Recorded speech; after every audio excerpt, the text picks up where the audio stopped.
fine. You can walk by. Everything out. See it, like, honestly.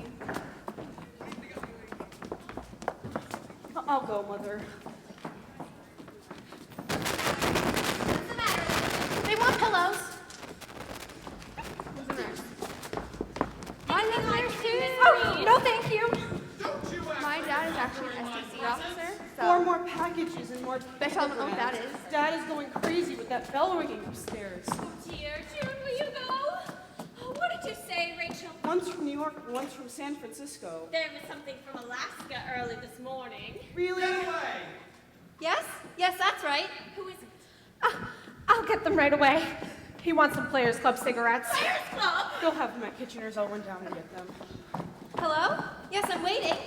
Miss Green, are they? Can you tell me, are they bringing him out soon? We're getting him out of bed right now. He'll be out very soon. I'm so glad. He must be very happy. Trapped like a rat in this hellhole. 2 o'clock? Yes, I think he can talk then.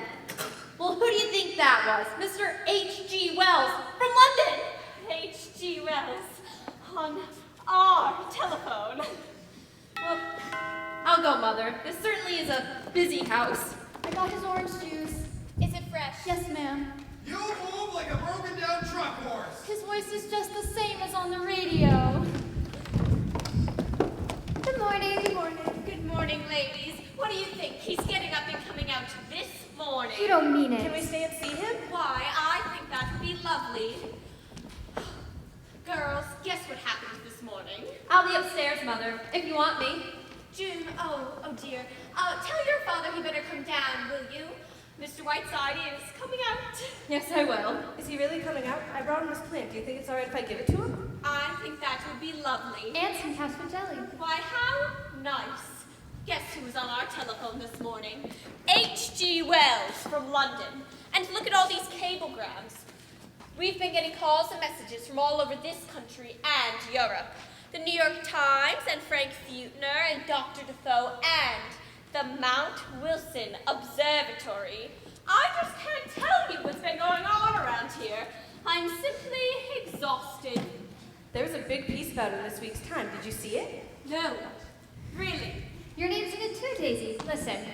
Portly Sheridan Whiteside, critic, wit, lecturer, radio orator, inmate friend of great near great, last week celebrated no weapon with which to combat an injured hip. The fall staffman, Mr. Whiteside, trekking across the north on one of his annual lecture tours, met his Waterloo in the shape of a small piece of ice on the doorstep of Mr. and Mrs. Ernest W. Stanley of Malazzo, Ohio. Result, canceled lectures and disappointment to thousands of adoring clubwomen across Omaha, Denver. Possibility, Christmas may be canceled. What's that mean? Small piece of ice on the doorstep of Mr. and Mrs. Think of it. Of course, we were my host, Daisy. I put a bronze plate right where you fell. Well, of course, I felt just terrible about it. He never goes to dinners anymore, and he finally agrees to come here, and then this had to happen. Poor Mr. Whiteside. But it will be so wonderful having him here with us. We'll sit around in the evening and discuss books and plays and all the wonderful people he's known. And he'll talk in that wonderful way of his. He may even read Goodbye, Mr. Chips to us. Daisy, I can't wait any longer. If Mr. Whiteside doesn't... Good morning, ladies. Good morning. Ernest, Mr. Whiteside is coming out, and H.G. Wells called from London, and we're in time. Look! I don't like this kind of publicity at all, Daisy. When do you suppose he's going to leave? Well, he's only getting out this morning. After all, he's had quite a shock. He's been in bed for a full 2 weeks. He'll certainly need a few days, Ernest. I suppose it is a great honor his being in this house, but it is a little upsetting. Bells ringing, phones going all the time, messenger boys running in and out. Pardon me, Mrs. Stanley. Have the cigarettes come yet? They're on their way, Miss Cutler. My daughter went for them. Thank you. This is Miss Cutler, Mr. Whiteside's secretary. How do you do? May I move this chair? You mean he's coming out now? He is indeed. Oh, he's coming out. I'm so excited. June, Wait. June, Mr. Whiteside's coming out. Yeah, Mr. Whiteside's coming out. I'm simply so excited, I don't know what to do. Oh my God, me too. I just simply...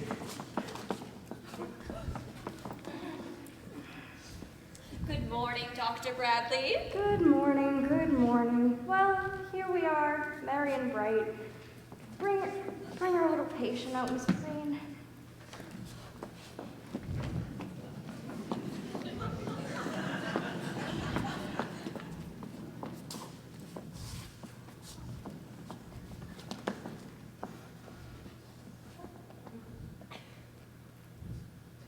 I may vomit. Good morning, Mr. Whiteside. I am Mrs. Ernest Stanley, remember? And this is my husband, Mr. Stanley. How do you do, sir? I hope you're feeling better. Oh, thank you. I am suing you for $150,000. How's that? I said. What? I said I am suing you for $150,000. You mean because you fell on our porch, Mr. Whiteside? Samuel J. Leibovitz will explain it to you in court. Who are those two harpies standing over there like the kiss of death? My castor jelly. Made from your own foot, I have no doubt.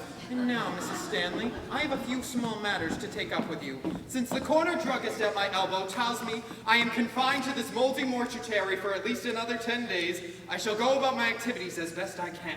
I shall require the exclusive use of this room, as well as that drafty sewer you call the library. No one shall come in or out while I am in this room. What do you mean, sir? We have to use the steps to get to our room, Mr. Whiteside. Is there a back entrance? Why, yes. Then use that. I shall also require a room for my secretary, Miss Cutler. Let me see. Oh, I shall have a great many of incoming and outgoing calls, so don't use the phone. I sleep until noon and must have quiet through the house until that hour. There shall be 5 for lunch today. Where is the cook? Mr. Whiteside, if I may interrupt for a moment. You may not, sir. Will you take your hands off me? You have the touch of a slimy, starved cobra.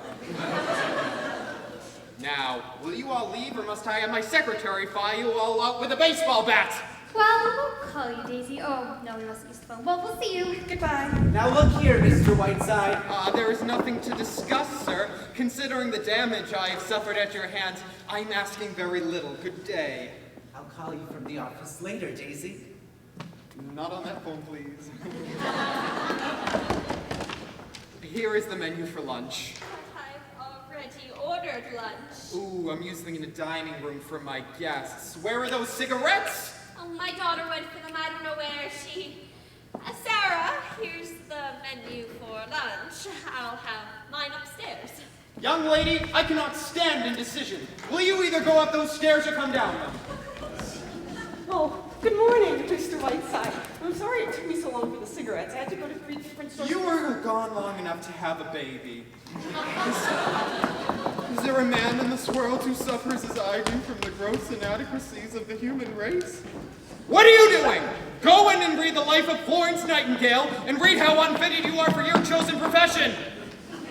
Well, I see that I can safely leave you in Miss Cutler's capable hands. Shall we begin again this afternoon? If you do, I will spit in your face. Huh, what a sense of humor you writers have. It's not really worth mentioning, but I've been doing a bit of writing myself about my medical experiences. Am I to be spared nothing? Would it be too much for you to glance over it while you're here? Trapped. I happen to have a copy with me.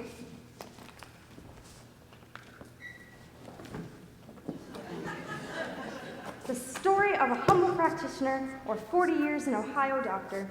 I shall drop everything. Thank you, and I hope you like it. Well, see you on the morrow. Keep that head quiet, and don't forget those little pills. Goodbye. Oh. Maggie, will you take 40 years below the, what is it called? Well, I must say, you have certainly behaved with your accustomed grace and charm. Listen, Puss, I am in no mood to discuss my behavior right now. I had no desire in crossing that cheerless threshold.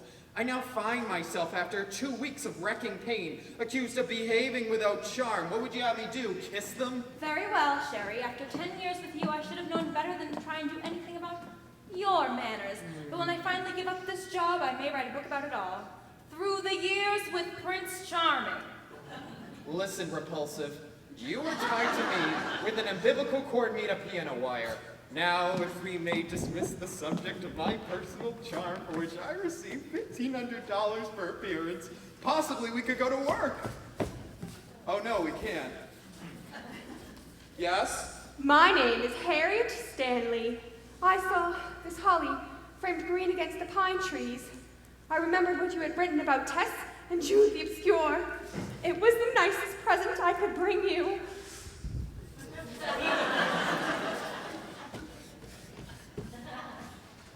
For God's sake, what the hell was that? That was Mr. Stanley's sister, Harriet. I've talked to her a few times. She's quite strange. Strange? She's right out of the Hound of the Baskervilles. You know, I've seen that face before somewhere. Nonsense, you couldn't have. You're right. Let's get to work. Oh, here. Press this in the doctor's book. Here are some telegrams. Yes. Look, I find no reason why I should endorse maid-informed braziers. What date is this? December 10th. Send a wire to Columbia Broadcasting. You can schedule my Christmas Eve broadcast at the New York studio, as I shall be heading east instead of proceeding to Hollywood. Stop. For my New Year's Eve broadcast, we'll have as my guests Jasaka Hivitz, Catherine Cornell, Shia Pirelli, the Luntz, and Dr. Alexis Carroll, as well as Haley Solis on a short way from England, Whiteside. Are you sure you'll be all right by Christmas, Sherry? Of course I will. Send a wire to, Mahatma Gandhi, Bombay, India. Dear Boo Boo, schedule change. Can you meet me Calcutta, July 12th? Dinner 8:30, Whiteside. Letter to the editor of the Atlantic Monthly. Don't worry, stinky copy will arrive, Whiteside. Ottero Toscani, where is he? I'll find him. Counting on you, January 4th, Metropolitan Opera House, my annual benefit, home for the paroled convicts. As you know, this is a very worthy cause and very near to my heart. Tibbet, Rethberg, Martinelli, and Flagstad have promised me personally to appear. Can you have quiet supper with me and Ethel Barrymore afterwards? Whiteside.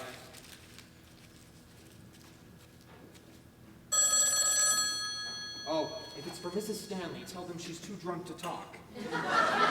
Hello? What? Hollywood? Is this Goldwyn hang up? Hello, Banjo. Banjo, give me that phone! Banjo, you old so-and-so, how are you, darling? Come on, give me it! Shut up, Sherry. Banjo, are you coming east? I miss you dearly. And he's going to live. Stop driving and give me that phone! In fact, he's screaming at me right now. Here he is. How are you, Banjo? What are you giving me for Christmas? What's news, Banjo, my boy? How's the picture going? How's Wacko and Slappo? No, I'm all right. Yes, I'm in very good hands. I've got the best horse doctor in town. What about you, Banjo? Having any fun? Playing any cribbage? Well, don't take all of his money. Leave a little bit for me. Your what? Having your portrait painted? By whom? Milk Gross? Not really? Nah. I'm heading to New York from here. I'll be there for 12 days, then I go to Dartmouth for the drama festival.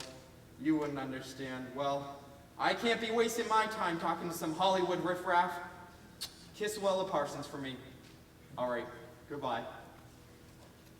He took $1,400 from Sam Goldwyn last night, and Sam said, Banjo, I will never play garbage with you again.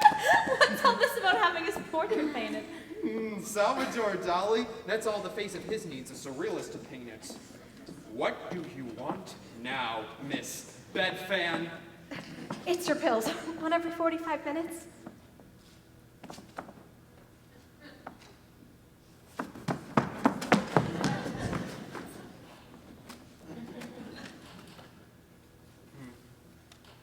Now, where were we? Here's a cable from that dear friend of yours, Lorraine Sheldon. Let's see it. Dear Sherry, Sherry, my poor sweet lamb, have been in Scotland on a shooting party with Lord and Lady Cunard, and only just out of your poor sweet hip. Am down here in Surrey with Lord Bottomley, sailing Wednesday on the Normandy, and simply cannot wait to see my poor sweet Sherry, your blossom girl, Lorraine. In the words of the master, I may vomit. Mustn't be bitter, Puss, just because Lorraine is more beautiful than you are. Lorraine Sheldon is a very fair example of that small but vicious circle you move around in. Pure jealousy if I ever heard it. Give me the rest of those. Lorraine Sheldon, Lord Bottomley, my Aunt Fanny. It's from Destiny's Tots. England's little rover boy. Yes. Dear baby's breath, what is this I hear about some fractured hip and some bordello brawl? Does this mean our Hollywood Christmas party is off? Just finished the new play in Pago Pago and it's superb. Myself and a ukulele leaving Honolulu tomorrow in that order. By the way, the Sultan of Zanzibar wants to meet Ginger Rogers. Let's face it, Oscar Wilde. He does travel well, doesn't he? You know, it would be nice if the world revolved around Beverly Carlton for a change. Hollywood next week? Why couldn't he stop on his way to New York? Send him a wire. Beverly Carlton, Royal Hawaiian Hotel, Honolulu. If these people intend to have their friends use the front door... Why would you have them use a rope ladder? I will not have a bunch of mildew pussbags. There's nobody home! The Stanleys have been arrested for bootlegging! Go away! Good morning, Mr. Jefferson. Good morning, Elizabeth. Good morning, Mr. Whiteside. I'm Jefferson of the Massalia Journal. Yep, bring it home. I'm sorry, Mr. Whiteside has seen no one. Really? Yes, so will you please leave good day? Mr. Whiteside seems to be sitting up and taking notice. Well, he's not taking notice of the Massalia Journal good day. You know, if I'm going to be insulted, I'd like it to be by Mr. Whiteside himself. I never did care much for carbon copies. Touche if I ever heard one myself in a Massalia tea magazine. Will you please leave? How about an interview, Mr. Whiteside? I never give them. Go away. But Mr. Whiteside, if I don't get this interview, I lose my job. That would be quite all right with me. You don't mean that. You don't mean that, Mr. Whiteside. You used to be a newspaper man yourself, so you know what editors are like. Well, mine's the toughest one that ever lived. You won't get around me that way. If you don't like the paper, if you don't like him, get off of it. I happen to think it's a very good paper. William Allen White could have left the Emporia, but he didn't. You have the effrontery in my presence to compare yourself with William Allen White? Only in the sense that he stayed in Emporia, and I want to stay here and say what I want to say. Such as what? Well, I don't know, Mr. Whiteside. I can't really put it into words. It sounds like an awful lot of hooey. But the Journal was my father's paper, so it's kind of a sentimental point to me. I'd like to carry on where he left off. So you own the paper, eh? That's right. So this terrifying editor, this dreaded journalistic apocalypse is you yourself? In a word, yes. I see. Sherry, dear, next time you don't wish to speak to anybody, please let me know. I'll usher them right in. Come on over, young man. I suppose you've written that novel? No, in fact, I've written that play. Well, I don't want to read it. Do these old eyes see a box of goodies over there? Fetch them for me, will you? See, the trouble is, Mr. Whiteside, that you being in this town comes under the heading of news. Practically the biggest news since the Depression. So I've just got to get the story.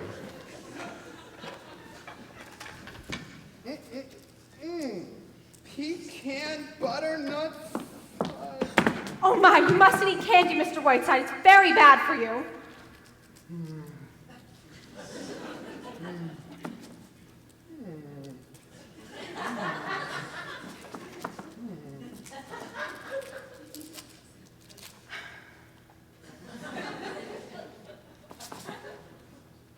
My great aunt Jennifer ate a whole box of candy every day of her life.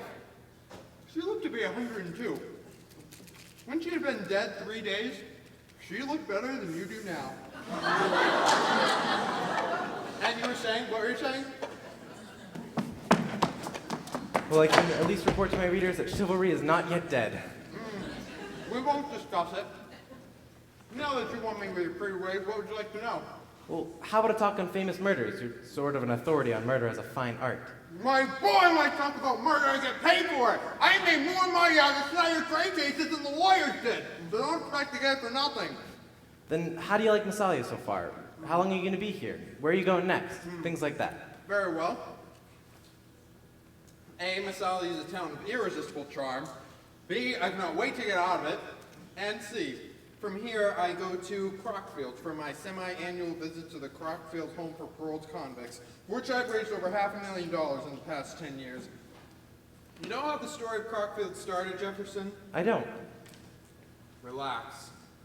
It's one of the most endearing stories of our generation. One misty, St. Valentine's Eve. The year was 1901. A little old lady had not yet given herself a name to an era. Victoria lay dying in Windsor Castle. Maud Adams had not yet caused every young heart to swell as she tripped across the stage as Peter Pan. Irving Berlin had not yet written the first note of the ragtime brigadoon that set the nation's feet a-tapping. And Elias P. Crockfield was just emerging from the state penitentiary. Destitute, embittered, cruel of heart, he wandered on the St. Valentine's Eve into a little church, yet there was no holiness in his heart, no prayer upon his lips. In the faltering twilight, he made his way toward the poor box. With callous fingers, he ripped open his poignant testimony of a simple people's faith. He grabbed at the few pitiful coins within. And then, a child's wavering treble broke all stillness. "Please, Mr. Man," said the little girl's voice, "will you be my Valentine?" Elias P. Crockfield turned. In that crystal moment, a sealed door opened in the heart of Elias P. Crockfield. Because right after, that girl, in her tiny outstretched hand, a humble Valentine. 25 years later, 3,000 ruddy-cheeked convicts were gambling on the broad lawns of the Crockfield home and frolicking in the cool depths of its swimming pool and broadcasting their own symphony orchestras from their own radio station. Elias P. Crockfield has long since gone to his maker, but the little creature of 5 has now grown to lovely womanhood, for she is the angel of Crockfield, for she is the wife of the warden. And in the main hall of Crockfield, between a Remembrance and an El Greco, there stands, in a simple frame, a humble Valentine. And in the men's washroom every Christmas Eve, the ghost of Elias P. Crockfield shows up in one of the booths. Will you sign this, please? This debutante, Mr. Jefferson, I retained in my employ because she's the only supporter of her two-headed brother. I understand. Well, thank you, Mr. Whiteside. You've been very kind. And hey, I'm a cribbage player if you need one while you're here. Fine. How much can you afford to lose? I usually win. We won't discuss that. Come back at 8:30. Sherry! Nuts! Met you, incredible beetlehound. What are you doing here? You are sick, Sherry, so I come to cheer you. But first I have to kiss my little Maggie. Metz, darling, what a wonderful surprise! The enchanted Metz. Jefferson, you are standing in the presence of Professor Adolf Metz, the world's greatest authority on insect life. How do you do? How do you do? Well, Sherry. Stop looking at me adoringly and tell me why you are here. I heard you were hurt, Sherry, so I came to cheer you. He rates 3 pages in the Encyclopedia Britannica. He lived 2 years in a cave with nothing but plant lice. Isn't that right, my little hookworm? Oh, please, Sherry, you embarrass me. Look, I brought you a present to Valvazianos. Please, I say to my students, boys and girls, I want to give a present to my sick friend, Sheridan Whiteside. So what we did? We made for you the community of Preparata Americana, commonly known as the American cockroach. Inside here are 10,000 cockroaches. 10,000? Sarah, what do you think? And all goes well, Sherry, there'll be 50,000 cockroaches. If all goes well, what could go wrong? They're in there, aren't they? Quiet, please. Watch, Sherry, as they live out their whole lives. It's fascinating to do everything human beings do. Well, Maggie, these are my cockroaches. sorry. And with these earphones, Sherry, you can listen to their mating calls.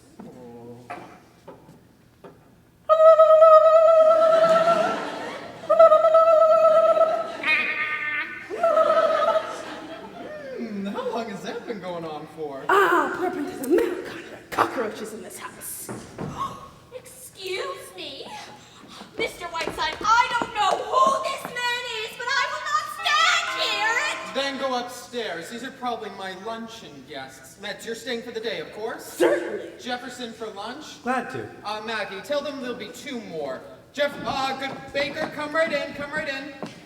Come on. Good morning, gentlemen. Jefferson, here are the fruits of that humble Valentine. These men have chosen to enter the ivy-covered walls of Crockfield, have come here today to learn of its tradition. Gentlemen, I honor you for your adventure. You're Michelson, right? Butcher shop murders? Yes, sir. Thought so. Oh, and Jefferson, the one at the end is Henderson, the hatchet fiend. Always chop them up in a salad bowl, remember? Oh, yes. Lunch is ready, Mr. Whiteside. Good, let's go right in. Can I help you, Mr. Whiteside? Oh, yes, thank you. We're having chicken livers teterizani and cherry jubilee for dessert. Oh, Elizabeth, you better want to close the doors on your way out. I don't want people trying to pry in on their betters.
I was dreaming of Lillian Russell, and I awake to find you. Your medicine, Mr. Whiteside. What time is it? About 6:30. Where's Miss Cutler? She went out Out? with Mr. Jefferson. I'm ready to make the lights up, Mr. Whiteside. Yes, thank you, Elizabeth. And Sarah has something for you, Mr. Whiteside. She made it special. Oh, where is she? My souffle queen! Here I am, Mr. Whiteside. She walks in like Beauty in the Night, and in those deft hands is the art of Michelangelo. Let me taste that new goodie! I put a touch of absinthe in the dough. Do you like it? Ambrosia! And I got your terrapin Maryland for dinner. I have known but 3 great cooks in my life. The Godiva pizza, my great aunt Jennifer, and the third chair is you. Oh, Mr. Whiteside. Tell me, how would you like to come to New York and work for me? Why, Mr. Whiteside. Sarah. Why, it kind of takes my breath away. It would be wonderful, Mr. Whiteside. But what would we say to Mr. and Mrs. Stanley? Just goodbye. They'd be awfully mad, wouldn't they? They've been very kind to us. Well, if they ever come to New York, they can have dinner with us, if I'm not in town. Now, run along and think it over. And remember, this is our little secret. And remember to put plenty of sherry in that terrapin. Miss Preen! Miss Preen! Yes, sir, yes, sir.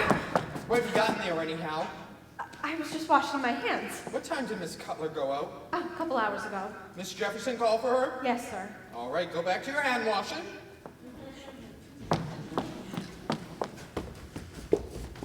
Dear Mr. Whiteside, may I show you a few mementos of the past? I somehow feel you would love them as I do. Oh, why, I'd be delighted. Say, Miss Stanley, haven't I seen your face before? Oh no, I would have remembered that.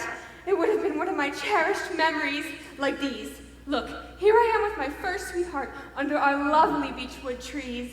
I was 8 and he was 10. I've never forgotten him. What happy times we had, what... But I tell you I'm going to... There's someone coming. I'll come back. Now, honest! Be quiet, Daisy. Mr. Whiteside, I want to talk to you. I don't care if you're busy or not. I've stood all that I'm going to stand. Indeed. This is the last straw.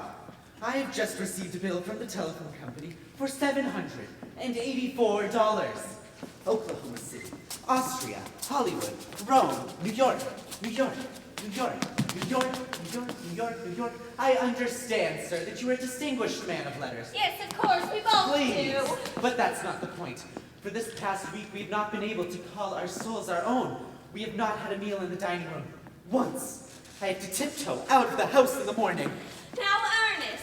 But that's not the point. I come to home to find convicts sitting at my dinner table. Butcher shop murderers. A man putting cockroaches in my kitchen. They just escaped, Ernest. Oh, I go into the bathroom and bump into 22 Chinese students that you invited here. I tell you, I won't stand for it, Mr. Whiteside, no matter who you are. Is that all? No. I go down the basement this morning and trip over that octopus that William Beebe sent you. I won't stand for it, Mr. Whiteside. I want you to leave this house as soon as you're better and go to a hotel. Stop pawing me, Daisy. That is all I've got to say, Mr. Whiteside. And quite enough, I should think. May I remind you, Mr. Stanley, that I'm not a willing guest in this house. I'm informed by my doctor that I must remain quiet for at least another 10 days, after which I will run out of here so fast the wind will knock you over. I hope. If, however, you insist on my leaving before then, causing me to suffer a relapse, I shall sue you for each additional day which I am held inactive, which I assure you will amount to a tidy sum. This is outrageous. Outrageous. As for the details of your petty complaints, those 22 Chinese students came straight from the White House, where I assure you they used the bathroom there too. Mr. Whiteside, my husband did not Yes, I mean did. to. I meant every word of it. There was only one point in which I see some slight justice. I do not expect for you to pay for my telephone calls, and I shall see to it that restitution is made. Can you provide me with the exact amount?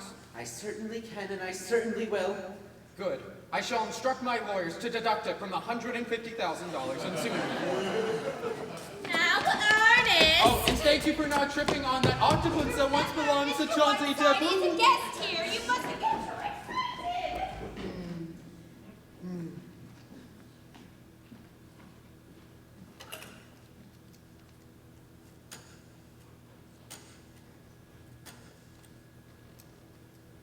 Will you give me the side of your journal, please?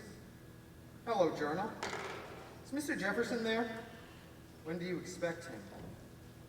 No message. Come here. Come here, you two. I don't bite.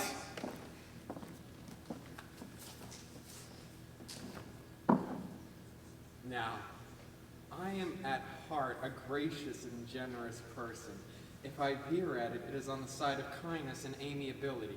I have been observing you two this past week, and you seem to me to be extremely likable young people. I am afraid that when we first met, I was unpleasant to you, and for that I'm sorry, but I wish you would not treat me like something out of Edgar Allan Poe. Thank you, Mr. Whiteside. This makes things much pleasanter. Oh, I think your tie is very pretty. Well, Mr. Whiteside, now that we're on speaking terms, I'd like to tell you that I've been admiring all of your ties. Do you like this one? I certainly do. Oh, well, I've got a surprise for you. Woo, woo, woo. Oh, here it is. It's yours. Thanks. Really, this curious legend that I'm a difficult person? Pure fabrication. Ice skating, eh? Me. I used to cut figure eights arm in arm with Betsy Ross, waving the flag behind us. It was wonderful on the ice today. Mr. Jefferson and Miss Cutler were there. Maggie, ice skating? Yeah, and she's really good. I got a picture of her on the ice today. Were they there when you still left? I think so. Yes, they were. Well, Mr. Whiteside, do you mind if I have a picture of you? I'd love to have one. Very well. Do you want my profile? I'm afraid you're done for, Mr. Whiteside. My sister's a camera fiend. Thank you, Mr. Whiteside. I got a great one. Hello, Miss Cutler. Hello there. Good evening, Sherry. Really, Sherry, you've got this place looking like an old parrot's cage. What, did you have a nap while I was out? What's the matter, dear? Cat got your tongue? Don't look at me with those great cow eyes you had. What have you been doing, alley-catting around with Bert Jefferson all day? Sherry, Bert read me his play this afternoon. It's superb. It's not just some play written by some newspaper man. It's superb. I want you to read it tonight. It just cries out for Cornell. Will you send it to her? And will you read it tonight? No, I will not read it tonight or at any other time. And while we are on the subject of Mr. Jefferson, you might ask him if he would like to pay your salary since he takes up all your time. Oh, Sherry, it's not as bad as that. I haven't been able to reach you, not knowing what dive bars you frequent. Stop behaving like a spoiled child, Sherry. Don't take that patronizing tone with me, you flea-bitten Cleopatra. I am sick and tired of you sneaking out of this house every single night like some lovesick high school girl every time my back is turned. I'm afraid you've hit the nail on the head. Stop acting like Zazu Pitts and explain yourself. I'll make this quick, Sherry. I'm in love. Nonsense, this is merely delayed puberty. No. I'm afraid this is it. You're going to lose a very excellent secretary. You are out of your mind. Yes, I think I am a little bit. But I'm a girl who's waited a long time for this to happen, and now it has. Mr. Jefferson doesn't know it yet, but I'm going to do my darndest to marry him. Is that all? Yes. Except that, well, I suppose you can consider this my resignation as soon as you found somebody else. Very well, Maggie. Maggie, we've been together for a long time. You were indispensable to me, but I think I am unselfish enough not to let you stand in the way where your happiness is concerned. Because whether or not you know it, I have deep affection for you. I know that, Sherry. Because of that, I will not stand there and allow you to make a fool of yourself. I'm not, Sherry. You are, my dear. You are behaving like a Booth Tarrington heroine. It's incredible! I cannot believe that a girl who for the past 10 years has had the great of the world served up on a platter before her. I cannot believe that is some temporary insanity when you are swept off your feet in 7 days by some second-rate small-town newspaper man. Sherry, I can't explain how it's happened. I can only tell you that it has. It's hard for me to believe, too. Here I am, a hard-bitten old cynic behaving like a true story love magazine and liking it. Discovering the moon and ice skating. I keep laughing to myself all the time, but there it is. What can I do about it, Sherry? I'm in love. We're leaving here tomorrow. Hip or no hip, we are leaving here tomorrow. Get the train schedule and start packing. I will pull you out of this, Miss Stardust. It's no use, Sherry. It's no use. I'd be on the next streamlined train. It's completely unbelievable. Can you see yourself, the wife of the editor of the Massalia Journal, having an evening at home with Mr. and Mrs. Stanley and Mr. and Mrs. Poopface and the members of the Book of the Month? Look, Sherry, I've had 10 years of the greatest figures of our time, and don't think I'm not thankful to you for it. They've been wonderful years, Sherry, gay and stimulating. I don't think anyone's ever had the fun we've had, but a girl can't laugh all the time. There comes a time when she wants Bert Jefferson. You don't know Bert, Sherry. He's gentle and unassuming and, well, I love him, that's all. I see.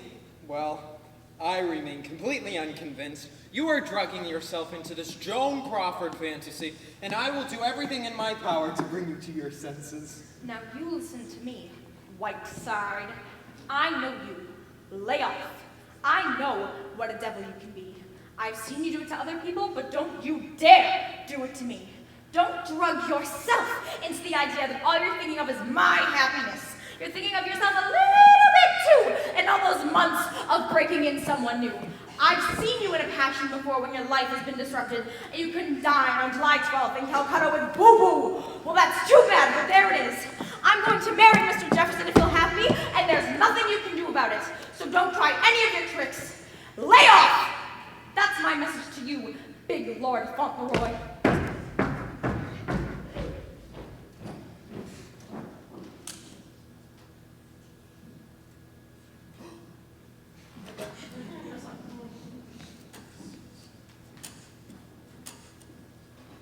Hello?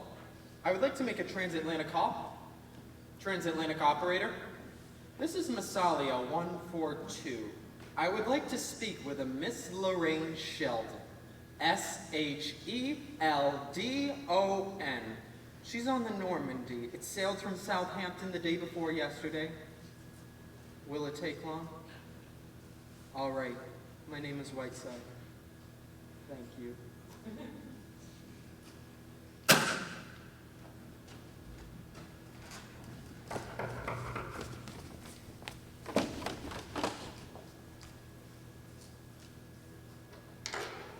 Good evening, Doctor. Good evening, Elizabeth. Well, well, good evening, Mr. Whiteside. Go away, I'm busy. Now, what could be the best news that I could possibly bring you? You have hydrophobia. No, no. Mr. Whiteside, you are a well man. You can get up and walk now. You can leave here tomorrow. What do you mean? Well, sir, I was looking at those x-rays again this afternoon. And do you know what? I had been looking at the wrong x-rays. I'd actually been looking at old Miss Muffet's x-rays. You are perfectly, absolutely well. Lower your voice, will you? What's the matter? Aren't you pleased? Delighted, naturally. This comes as a bit of unexpected news. It comes at a very curious moment. I've been reading your book, Doctor. 40 years. An Ohio doctor, yes? I consider it extremely close to being one of the greatest literary contributions of our time. Mr. Whiteside. Rough around the edges, you know, like any written book. What I would like to do is I have a proposition for you. What I would like to do is to stay here and work with you. Mr. Whiteside, I'd be so terribly honored. But there is just one difficulty. You see, if my lecture bureau and my radio sponsors were to learn that I am well, they would force me to leave Massalia and insist on fulfilling my contracts. Therefore, you must not tell anyone, not anyone at all, that I am well. I see. Not even Miss Cutler, you understand? No, I won't. Not a soul, not even my own husband. That's fine. Now, Mr. Whiteside, when do we start work? Tonight? I've just got one patient that's dying, and that'll be perfectly free. Tomorrow. Yes. Hello? Hello? Yes? Tomorrow. Yes. Tomorrow it is. Good night. You've made me so proud to work with you, Mr. Whiteside. I'm so proud. Yes, very proud, yes. Yes? Hello? Put them through. This is my blossom girl. How are you, my lovely? Oh, yes, I'm still out here. Lorraine, dear, when do you land in New York? Tuesday? That's fine. Now listen. I have a bit of unexpected news for you. I've discovered a wonderful play with an enchanting partner for you. Cornell would give her eye and teeth to play it, but I think I can get her for you if you play your cards right. Now, wait. The author is a young newspaper man in this town. Of course, you just need to jump on a train and get out here, and then you can play your cards right. No. He's young and very attractive. And just your dish, my dear. It takes a little bit of doing. I think you're the girl that can do it. Oh, yes. But don't send any messages. Just get on a train and arrive. Oh, it's perfectly all right. Don't worry. And just remember, just get on a train and arrive. Goodbye, my blossom.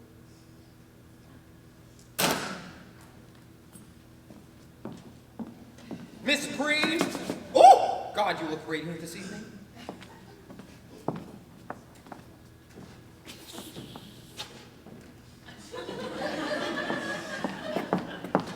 Sherry, I'm sorry for what I said earlier. I'm afraid I was a little unjust. That's fine, Maggie. We all lose our tempers now and then. I promised Bert I'd go to dinner with him and to a movie, but we'll stay here and play cribbage with you instead. Fine. I'll see you later, Sherry dear. Goodbye. Goodbye.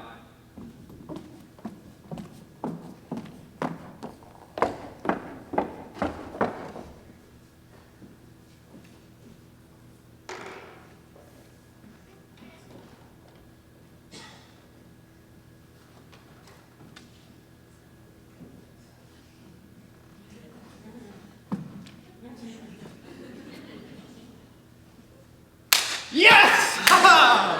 Somewhere beyond the sea, she's there watching for me. If I could fly like birds on high, oh, then straight to her arms I go sailing.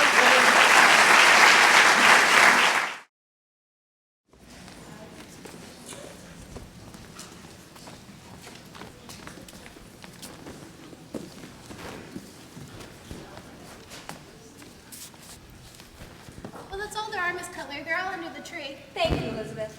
My, I've never seen anyone get so many presents. I can hardly wait to see what's in them. When will Mr. Whiteside open them, Miss Cutler? Well, you see, Elizabeth, Christmas is Mr. Whiteside's own personal property. He invented it, and it belongs to him. First thing tomorrow morning, he'll open each and every single one of those presents, and there'll be the god-darndest fuss you ever saw. Look who he's got presents from. Shirley Temple, William Lyon Phelps, Billy Rose, Ethel Waters, Somerset Maugham. My, I can hardly wait for tomorrow. It certainly is wonderful. Mr. Whiteside's tree is so beautiful, too. Mr. and Mrs. Stanley had to put theirs in their room, you know. They can hardly undress at night. Good evening, Mr. Jefferson. Merry Christmas. Good evening, Elizabeth. Hi, Maggie. Merry Christmas, Sarah. Merry Christmas. Say, business is good, isn't it? My, what a little quiet blackmail and weekly radio hour can get you. What did his sponsors give him, Maggie? A full year's supply of their product, cream of mush. We'll give it right back to him over the air. Wait until you hear the broadcast, old fellow. It's so sticky, I haven't been able to get it off my finger since I copied it. I'll bet. Look, I'll come clean. Under the influence of God knows what, I've just bought you a Christmas present. Why, Mr. Jefferson, sir. Only, I'd like you to see it before I throw away my hard-earned money.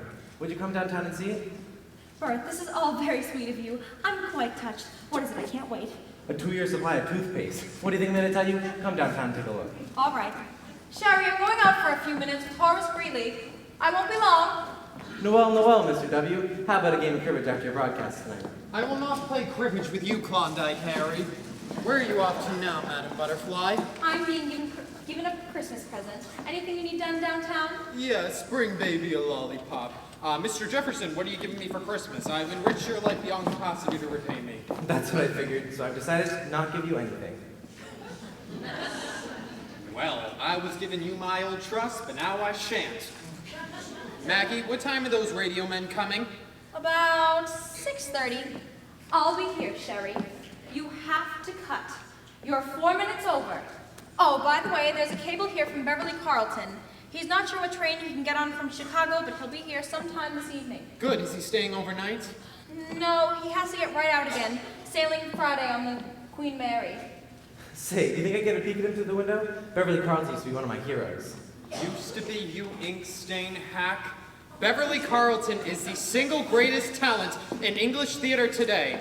Get this illiterate numbskull out of my sight, Maggie, and don't bring him back. Yes, Mr. Whiteside, sir. I won't come back until Beverly Carlton gets here. Where are we going, Bert? I want to know what you bought me. I feel like a 10-year-old kid. You know, you sound like them too, Maggie.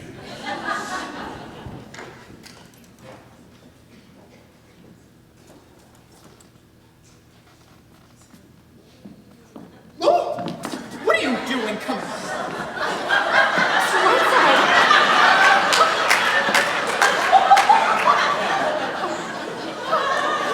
What are you doing coming in like that? Why do you knock before coming into a room? But I wasn't coming in, I was coming out. You were in this room, that's right, Miss Green? Yes, it is, but... Therefore you came in. Hereafter, please knock. There's an expressman here with a package for you, Mr. Whiteside. I asked him to come around front. Thank you, Elizabeth. What are you doing? You look like frozen custard. Go away. Yes, sir! Hey, right in here. Careful now. Don't scrape the wall. Bring it right in here. Why, it's some kind of animals. I'll say it's animals. We had to feed them at 7 o'clock this morning. Where is it from, Elizabeth? It's from Admiral Richard E. Birdseye. Oh, bring it over here.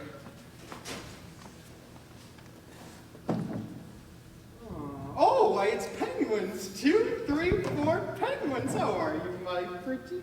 Jackson's been feeding on right on top. 2 of those slats are loose. Hello, hello, hello. You know, they make the most entrancing companions, Elizabeth. Want these put light in the library with me. Take them right in, will you? Yes, sir. Aye. Oh, and better tell Sarah to order a couple dozen lobsters. Yes, sir. Aye. Oh, don't suppose there's any whale blubber in this town? Good evening. Oh, yes, there is. The door was open, so Merry Christmas. Merry Christmas, Doctor. Merry Christmas. Do you happen to know if eels are in season, Doctor? How's that? Never mind. I was a fool to ask you. I opened those 2 slots a little, Mr. Whiteside. They seem so crowded in there. Yes, thank you, Elizabeth. Mr. Whiteside. Goodbye, Doctor. You came in at the wrong time. I'm just about to do my yogi exercises. But, Mr. Whiteside, it's been a week now. My book, you know, when are we going to start working on my book? I was hoping that today we could do it. Oh, good evening, Miss Green. Good evening, Dr. Bradley. Doctor, perhaps I'm not well, but when I opened the doors just now, I thought I saw a penguin with a thermometer in his mouth. What?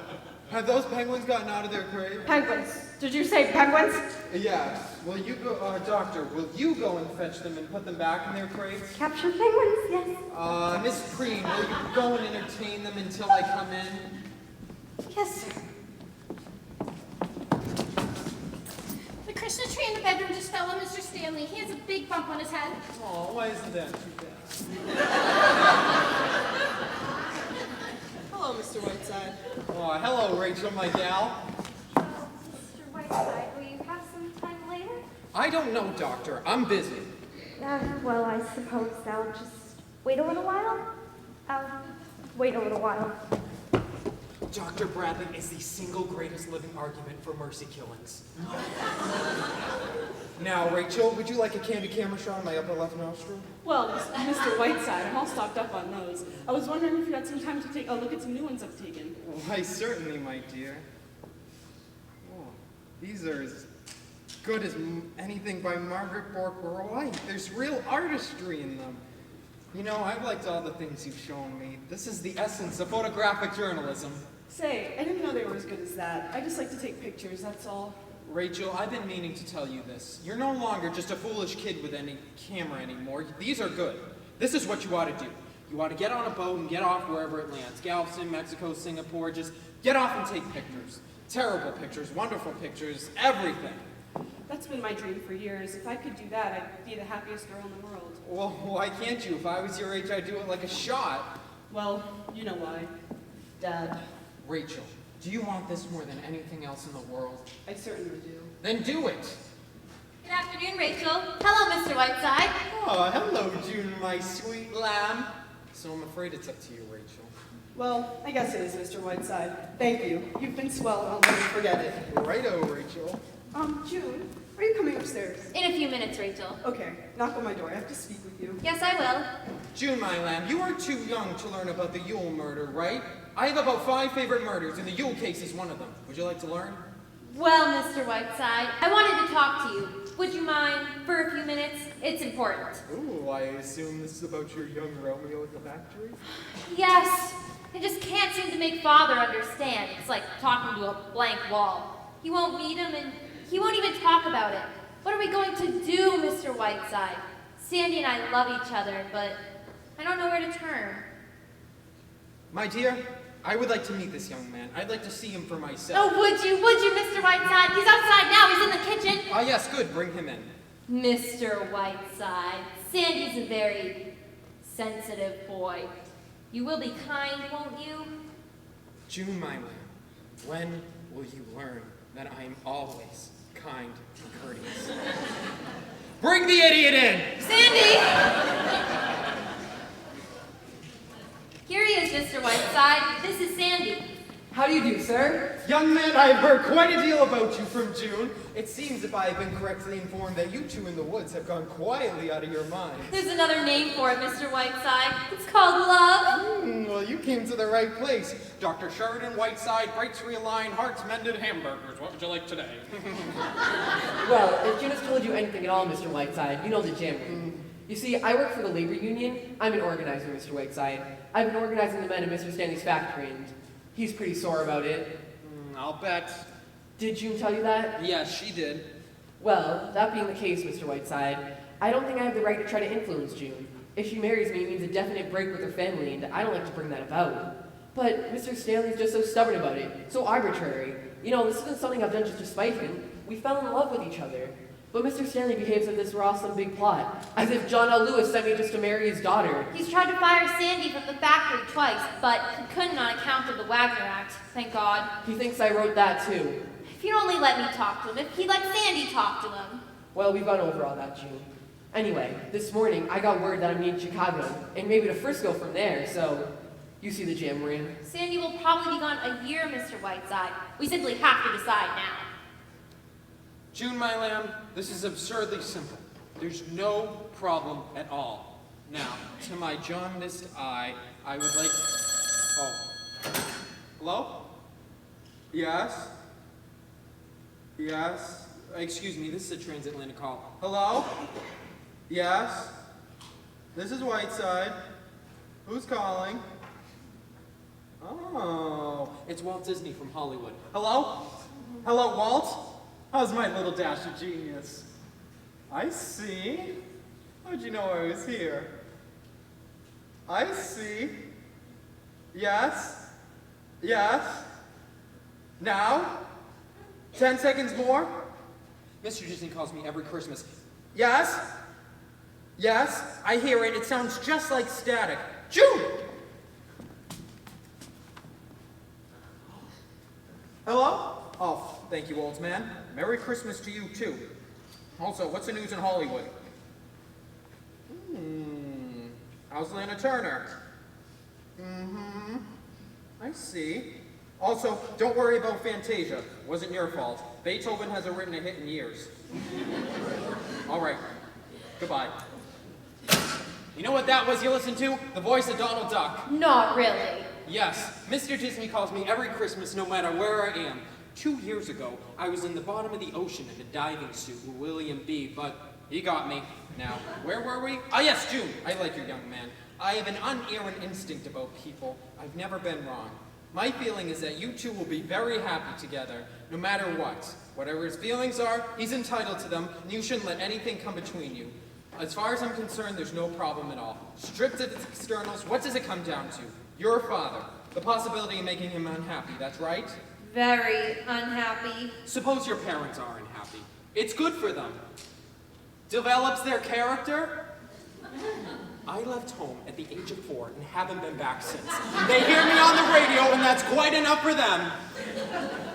So, Then your advice is to go ahead, Mr. Whiteside. Yes, marry him tonight, June. Now you mean that, Mr. Whiteside? No, marry Hamilton Fish. If I didn't mean it, I wouldn't say it. What would you have me do? Say it all over again? My own opinion is that you're not worthy of this young man. Come along, Daisy. Stop dawdling. Oh, that's Dad. Forgive us for trespassing, Mr. Whiteside. Ah, not at all, old fellow. Not at all. It's Christmas, that's right. Merry Christmas, Merry Christmas. Ah, yes, Merry Christmas. Jude, would you like to come along with us? We're bringing some presents over to the Dexters. No, thank you. I have to write some letters. Come along, Daisy. Mr. Stanley, what happened to your forehead? Did you get into an accident?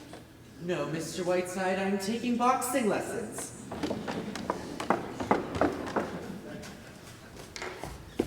Dear Mr. Whiteside, I've been trying all day to see you, to give you this. Oh, why, Mrs. Stanley, a Christmas present for me? It's only a trifle, but I wanted you to have it. It's a picture of me as I used to be. It was taken on another Christmas Eve many years ago. Don't open it until the stroke of midnight, will you? Merry Christmas, Mr. Whiteside. Yes, Merry Christmas, Miss Stanley. Thank you.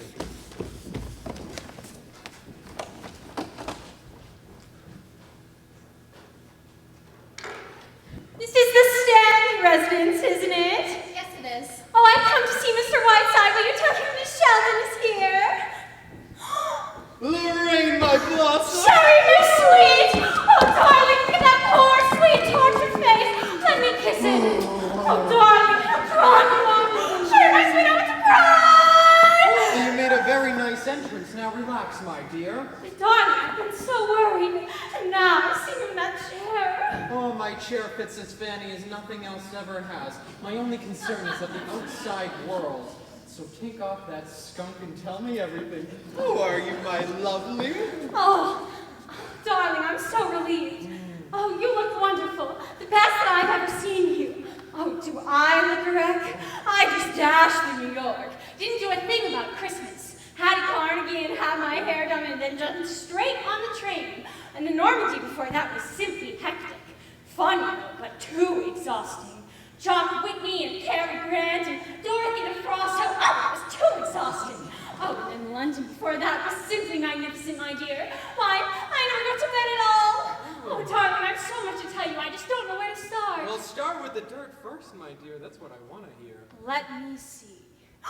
Sybil Cartwright got thrown straight out of Ciro's. It was the night before I left. She was wearing one of those new cellophane dresses. Oh, the very thought. And, Anthony Eden wanted me to tell you something. He said that he'll be on your New Year's Eve broadcast, Sherry. And also, Beatrice Lilly gave me a message for you.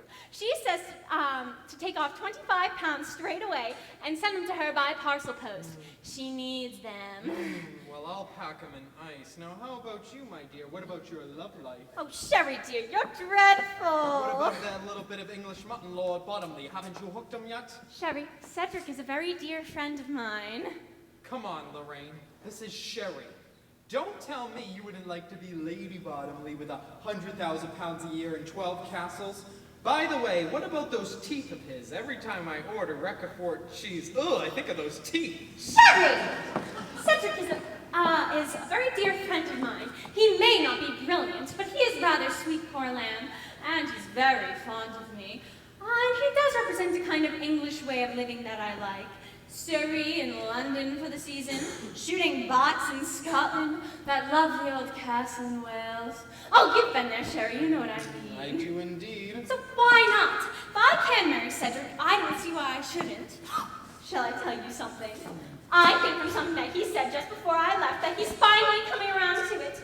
It wasn't definite, mind you, but don't be surprised if I am Lady Bottomley before very long! Lady Bottomley won't Kansas City be surprised. However, I shall be a flower girl and give the groom an iron toothpick as a wedding present.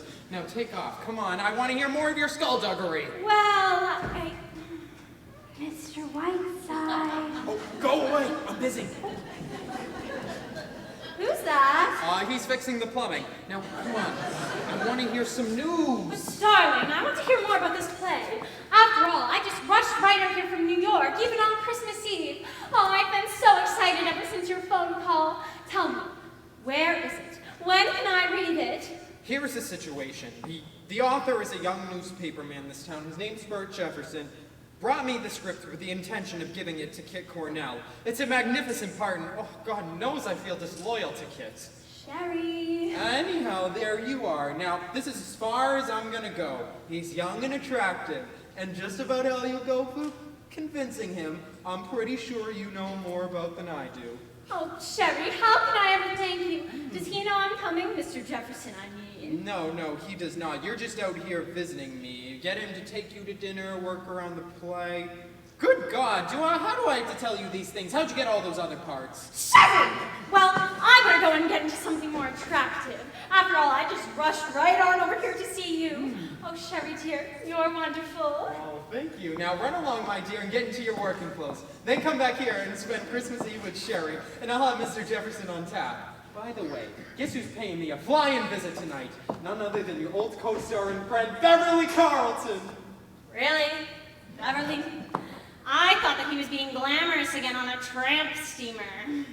Come, my dear. Mustn't be bitter just because he got better notices than you did. Sherry, don't be silly. I never read notices. I just simply wouldn't care to act with him again, that's all. Temper. Oh, is he staying here? I hope not. No, he's not. By the way, what about those earrings, my dear? Is that a new bit of diamond loops? Oh, haven't you seen these before? Cedric gave them to me for his mother's birthday. Oh, she was simply furious. Well, I better get going. There's a taxi waiting for me outside. If I'm going to get back here, Sherry, what do you think? I've just been given the most beautiful... Oh, hello, Maggie! I knew that you would be around here somewhere. How are you, my dear? It's been at work, my pet, and ooh, Lorraine just happened and visited. Hello, Lorraine. Is that Bert? Come in, Bert. Lorraine, this is Bert Jefferson, young newspaperman, Miss Lorraine Sheldon. How do you do, Miss Sheldon? How do you do? I didn't quite catch the name, Jefferson. That's right, my pet. Oh, you don't look like a newspaperman. No, you don't look like a newspaperman at all. Really? I thought it was written all over me in neon lights. Oh, no, I would have said you were an aviator, an explorer, or something. They have that same kind of dash about them. I'm simply enchanted by your little town, Mr. Jefferson. Tell me, have you lived here all your life? Practically. Lorraine, dear, if you wish to hear the story of his life, please do so on your own time. Maggie and I have work to do. On your way, Jefferson, on your way, Blossom. Oh, he's simply the world's rudest man, isn't he? Look, I've got a taxi waiting for me outside. Suppose I drop you. I'm going to the mansion house, I think it's called. Thank you, but I've got my own car. Suppose I drop you? Oh, that'd be lovely. We'll send the taxi right off. See you in a little while, Sherry. Bye, Maggie. Bye, Maggie. I'm invited back for dinner, am I not? Yes, you are. At Christmas time, I always feed the needy. Come on, Mr. Jefferson. I'd like to know more about this charming little town, and I'd like to know a good deal about you, too. Well, is there a copy of that broadcast here? How much do they want cut out? 4 minutes? That's right, 4 minutes. She's looking rather well, isn't she? Ooh. The Countess D pushover. Quite a surprise, wasn't it, her dropping in? Yes, it was. Now come, my dear, get to work. I mean, she must have gone through New York like a dose of salt. How long is she going to stay? I don't know, a few days. Oh. At this joyous time of year when in the hearts of men, I can't cut that. I mean, isn't it interesting? There was Lorraine, snug as a bug on the Normandy. Ere the Yuletide season pass. We'll speak of this. Now listen, Maggie, just because a friend of mine happens to come spend Christmas Eve with me, I have a hunch that's Beverly. Go see if it is. Will you, Maggie? Run!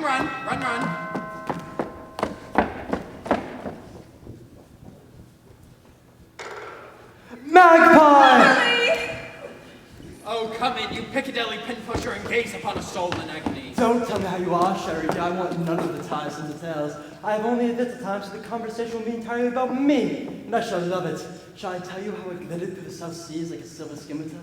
Would you rather hear I frolicked through Zambezia, courting the Major General's daughter, all while finishing a 3-act play at the same time? Magpie, you're the moonflower of my middle age, and I love you very much. Say something tender to me. Beverly, darling. That's my girl. Now then, Sherry, dear, without going to a mountainous way of self-pity, how are you? Oh, fine, you presumptuous cockney. Now, how about you?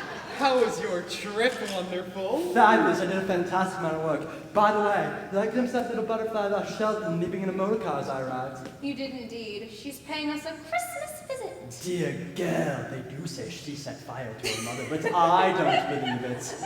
Now, Sherry, my evil one, not only have I written the finest comedy since Moliere, but also the best review since my last one, in an operetta that frightens me, it's so good. Shall play it for 8 weeks in London and 6 in New York. That's all, no matinees. Then I'm off to the Grecian Islands. Magpie, why don't you come along? Why don't you desert this cannibal fluff and come with me?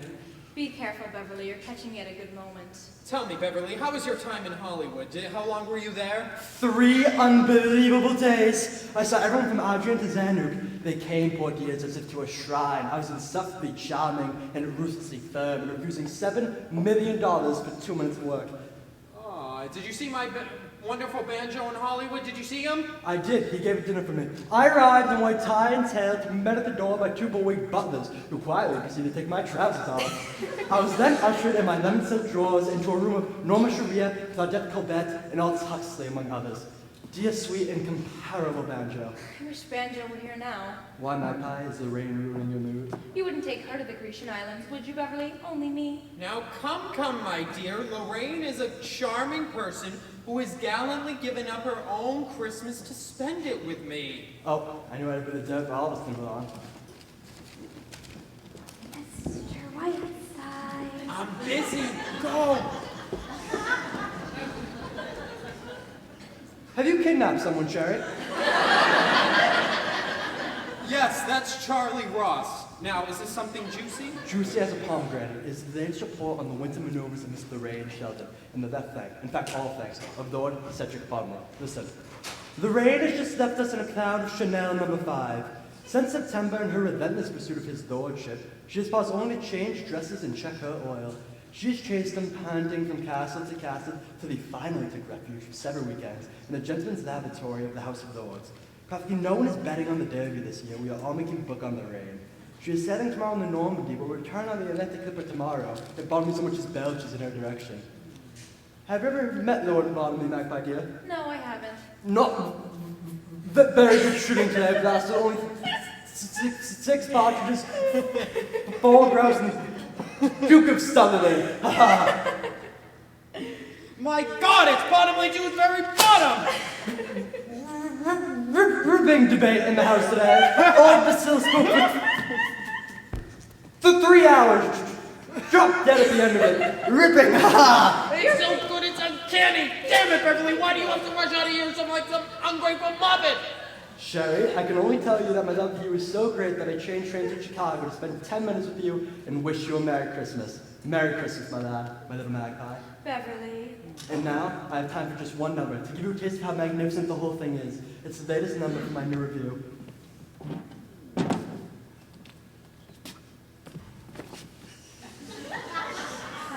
Get rid of them, Maggie. Hello? Oh, hello, Bert. Oh, wait just 1 minute. Beverly, do you have 2 minutes to meet a newspaper man? I kind of promised him. Won't have time, Magpie, unless he's under the piano. Oh, well. Would you go down to the station and meet him just before the train leaves? Bert, go down to the station. Beverly will be there in just a few minutes. Bye. The stalls are getting impatient. Let's hear this second-rate masterpiece. It's called What Am I to Do?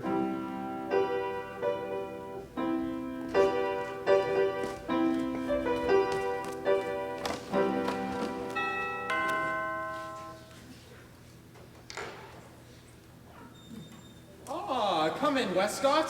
The airwaves, eh? I shan't have to hear thanks to God. I shall be on a train. Mr. Westcott, will you go in that room? Elizabeth, show them where the plug goes in. Right this way, gentlemen. Oh, This is nonsense. Au revoir, Sherry. Merry Christmas. Oh, Merry Christmas, Beverly. Maggie, what the hell are you? I want to talk to Beverly. You can kiss Beverly in London on July 12th. I will be rushed out of here like a baby that has to get his diapers changed. Magpie, come get a kiss. Beverly, I need 1 minute. I must have it. You'll make the train. It's only a minute and a half from here. Why, what's the matter? Go away! I'll just be waiting in the kitchen and excuse me.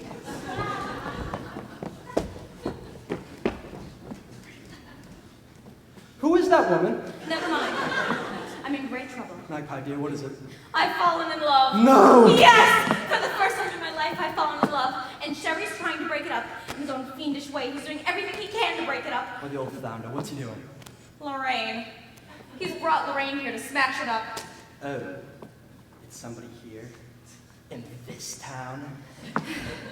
He's a newspaper man, the one you're going down to the station to meet. And he's written a play, and I just know Sherry's using that as bait. You know Lorraine, she'll eat him up alive. You will have to help me. Of course I will. What do you want me to do?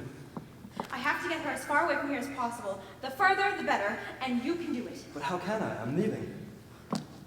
Have you a carbon copy of the broadcast, Miss Cutler? There's one on the table. Thank you. One of the Penguins ate the original. Here's what I want you to do. I love it. I absolutely love it. It's simply enchanting. It makes fun of Sherry and Lorraine at the same time. It's pure heaven. I adore it, and I shall do it up in brown. The first baby shall be named Beverly. You're wonderful. Of course I am. Come to Chesterwood for a honeymoon. I'll put you up. Mercy, let me out of here. Shall I straighten up the room from the broadcast, Miss Cutler? No, Elizabeth, it's not television, thank God. They only hear his liquid voice. He really is wonderful, isn't he? The things he finds time to do. He certainly sticks his nose into everything. Are the boys outside, Miss Cutler? Yes, they are. Thank you. Why, Miss June, are you going away? No! Mr. Whiteside is here, I suppose? Yes, he's getting ready to go on the radio. Oh, would you... No, never mind. Look. Where is he? Is he in the library? Yes, he's busy. Oh, come on, June. We ought to go.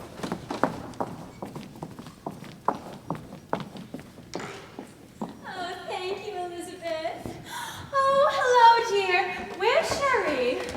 Inside working. He's broadcasting very soon. Oh, of course. Christmas Eve. What a wonderful man Sheridan Whiteside is. You know, it must be such an utter joy to be secretary to a man like Sherry. I certainly meet the most interesting people. That's quite the gown, Lorraine. Going somewhere? Oh, this? Why, I'm just dressing for dinner. Aren't you dressing for dinner, Maggie? No, just what meets the eye. Oh. Who does your hair, Maggie? A French woman named Maggie Cutler comes in every morning. Oh, well, I always thought that your hair could be so magnificent. I always wanted to get my hands on it. I always wanted to get my hands on yours, Lorraine. What? By the way, what time does Beverly get here? I'm not over anxious to meet him. He's been and gone, Lorraine. Really? Well, I'm quite glad. Of course, you and him are good friends, aren't you? You and Beverly? Yes, we are. I think he's wonderful. Oh, I suppose. But, you know, after I finished acting with him, I was a perfect wreck. All during that tender love scene that the critics thought were so magnificent, he was dropping peanut shells down my dress. Oh, I wouldn't act with him again if I were starving. Tell me, Lorraine, have you found a new play? No, there were a pile of manuscripts waiting for me when I got back to New York, but I just rushed right out here to see Sherry. That really was wonderful of you, Lorraine, to drop everything like that and rush to Sherry's wheelchair. Well, after all, Maggie dear, what else has one in this world but friends? That's what I always say. Everything okay? Yes, thank you.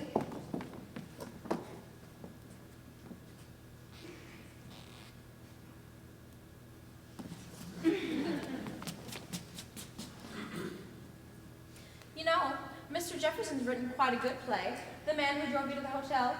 Really? Wow, isn't that interesting? Isn't it? You know, they put a polish on my nails I simply loathe. I don't suppose Elizabeth Arden has a branch in this town. Not if she has any sense. Well, I'll have to bear it, but it does depress me. Oh, Maggie, are you reading this? Everybody on the boat was reading it. I hear that you simply can't put it down. I put it down. Right there.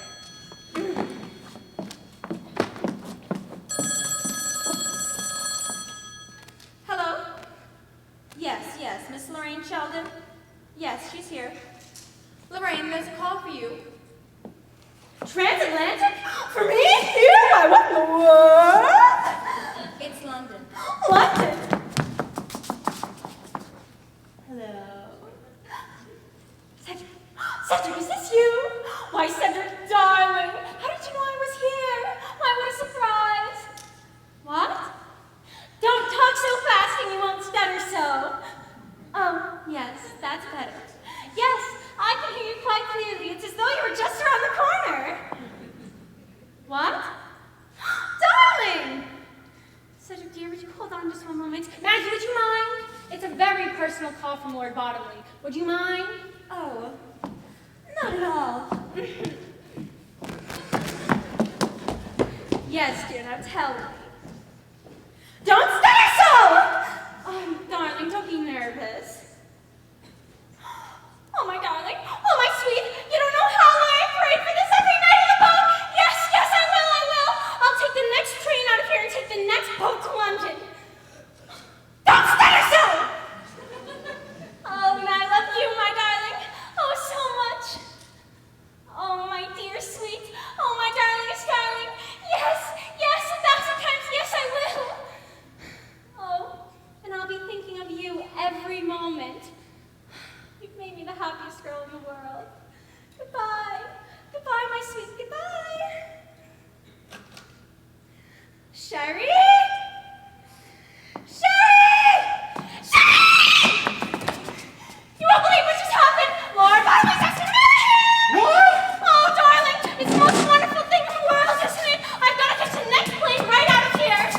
May I come in? Oh, Maggie, dear, you've got to help me to get right out of here. I've got to catch the next boat to London. Do you know when that is? Do you? Oh, is there a newspaper around here?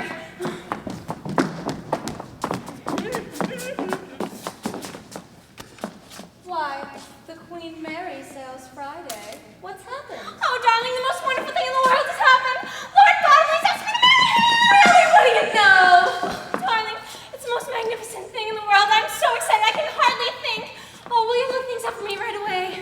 I have a table card right here. And don't worry, Lorraine, if there's not a train from here, I'll drive you to the airport in Cleveland myself. Oh, Maggie, darling, you're wonderful. Sherry, what's the matter with you? You haven't said a word. You haven't even congratulated me. Let me understand this. Am I to gather from your girlish squeals that you're about to toss your career into the ash can? Oh, I wouldn't say that, but I know I won't be able to act this season, but there will be other seasons, Sherry. I see, and everything else goes in the ash can with it, that's right? But Sherry, you couldn't just expect me to— Oh, don't explain, Lorraine. It's perfectly all right. I also understand why Cornell remains the first actress of our theater. Oh, this is wonderful, Lorraine. We're in luck. There's a plane out of Cleveland at 2:03, and it's just an hour away. Oh, isn't that wonderful, Sherry? Ducky! What's that number of the hotel that I'm staying at? Mazzalia 23. Mazzalia 23, please. Yes, I'll wait. Let's see. We sail Friday, and it's a 5-day boat. That means I will get to England on Wednesday. Oh, yes, this is Miss Sheldon. That's right. Put me through to my maid, will you? Oh, look, Sherry, it's snowing. Oh, isn't that wonderful, Sherry? Oh, I've never felt so much like Christmas in my life. Have you, Sherry? Shut your nasty little face. Cassette, we're leaving here. Tonight. We're taking the next boat to England. The Queen Mary sails Friday. All right, and I need you to send a few messages for me. Do you have a pencil? Right. The first one goes to Lord and Lady Cunard. You'll find all of these addresses in my little book. Lord and Lady Cunard, my darlings, sailing Friday, Queen Mary. Cedric and I to be married upon arrival. Wanted you to be the first to know. Love, Lorraine. Now, can you send that also to— what? Oh, thank that. Thank you very much. All right, now I'm going to need you to send that also to Lord Beaverbrook, Lady Astor, and my mother in Kansas City. Do you have all that? Now, you're going to need to send a telegram to Hattie Carnegie, New York. Meet me, Sherry Netherlands, noon tomorrow, with sketches of bridal gown and trousseau, Lorraine Sheldon. And another to Peter Cartier's London. Oh, please hold on reserve for me the long pearls I picked out back in October. Cable me, Queen Mary, Lorraine Sheldon. Do you have all that? All right, well, please, if you could also just pack up straight away, I'll be back to get you in about an hour. All right, now, I'll see you in a little while. Thank you so much.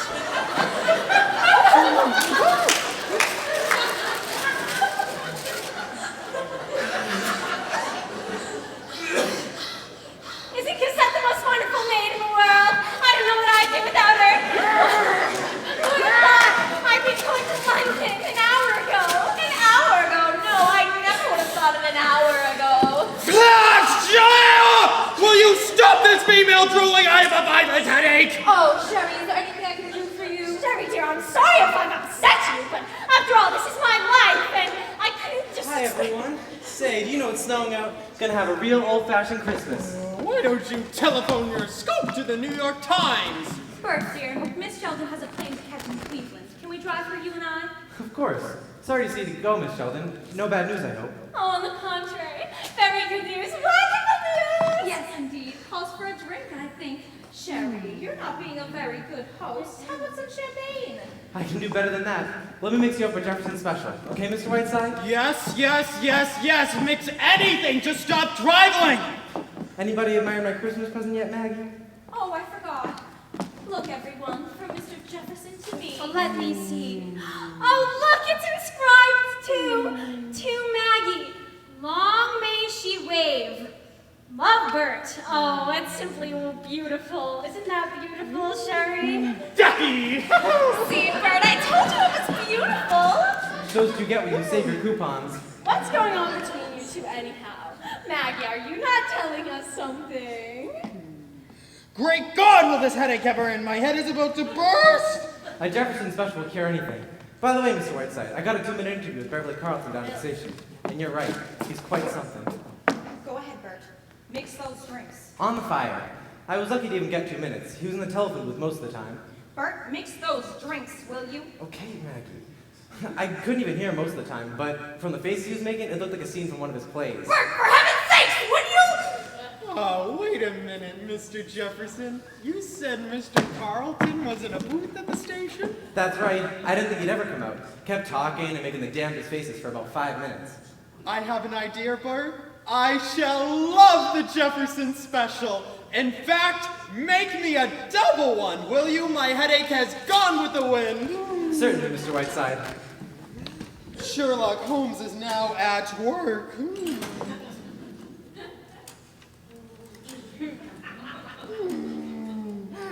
Hello, operator dear. Has there been a call from England in the past 3 days?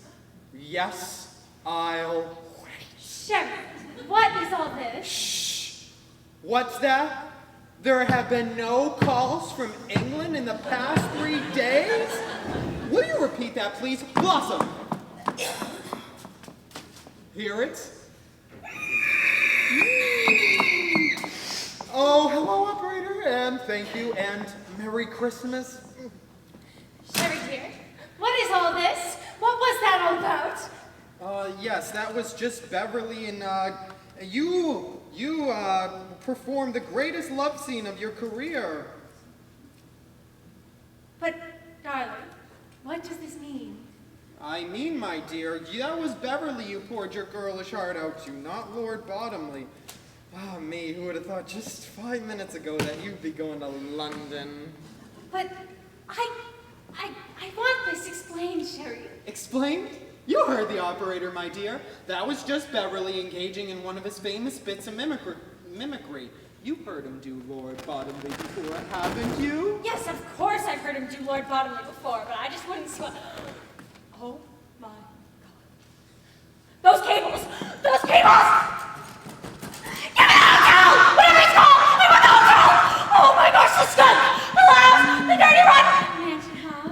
Yes, put me through to my maid, please.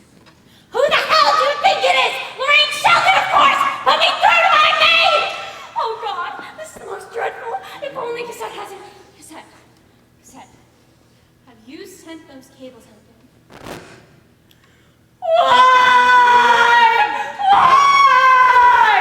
All right. I need you to send out a message to each and every single person that you sent one out to before. Do you have that? And you've got to tell them that somebody has been impersonating me and to disregard anything and everything that they have heard from me, except for this, of course. Do you have all that? Don't argue with me and do as you're told. Don't ask questions and do as you're told. And unpack.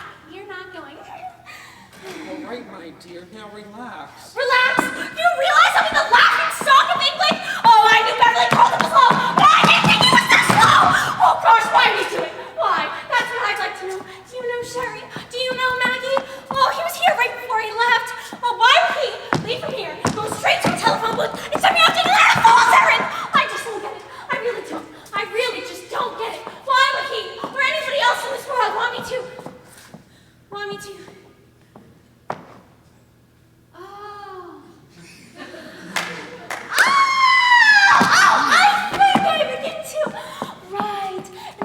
Charming bracelet that Mr. Jefferson gave you, isn't that, Maggie dear? Oh, and to think that I almost... Oh, wild horses couldn't get me out of this town now, Maggie. Oh, and I'd hold on to that bracelet, my dear. It'll be something to remember him by. All right, Mr. Whiteside, almost time. Make sure you copy of the broadcast. Yes, how much time? A couple of minutes.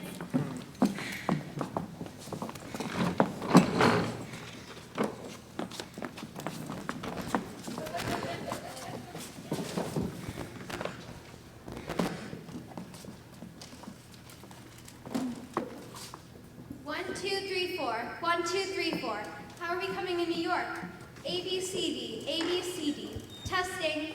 Mary had a little lamb. Mary had a little lamb. Please, Daisy. 30 seconds. Waiting. Okay, New York. Mary had a little lamb. Waiting. Here comes the Jefferson special. Oh, have we time? Oh, we have plenty of time. Turns out now I'm not leaving after all. My plans have changed. Well, that's great news. And I hear that you've written simply a marvelous play. I want you to read it to me tonight. Come back to the mansion house with me and read me your play. Why, I should say so. I'd be delighted. Maggie, did you hear that? Say, I bet you had something to do with this. I bet you arranged the whole thing. Well, that's the finest Christmas present you could have ever given me. Maggie? Maggie! 30 seconds. Waiting. Mr. Whiteside? Quiet, please. My daughter has run off on a freighter, and my other daughter is marrying an anarchist. Quiet. Can you shut the fire? They say you told them to do it. My poor June. My poor Rachel. This is the most... Quiet, please. We're going on air. Don't tell me to be quiet. Quiet, for God's sake, quiet. Please come this way.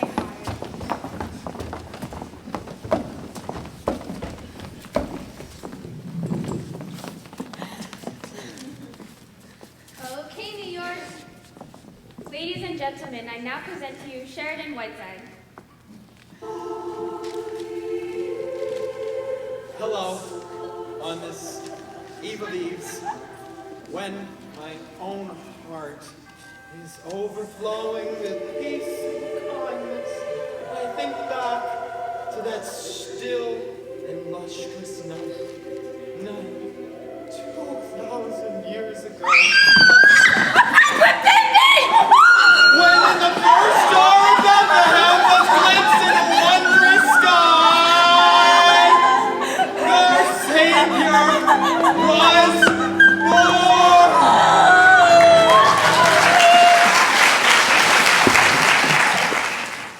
Miss Preen! Miss Preen! Yes, sir, yes, sir. Where do you run off to all the time, my Lady Nausea? Mr. Whiteside, I can only be in one place at a time. That's very fortunate for this community.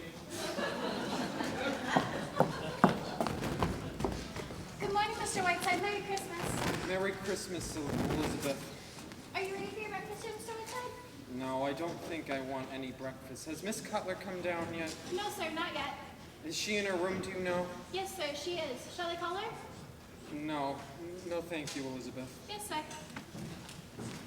I'm taking the 1 o'clock train, Sherry. I'm leaving. You are doing nothing of the kind.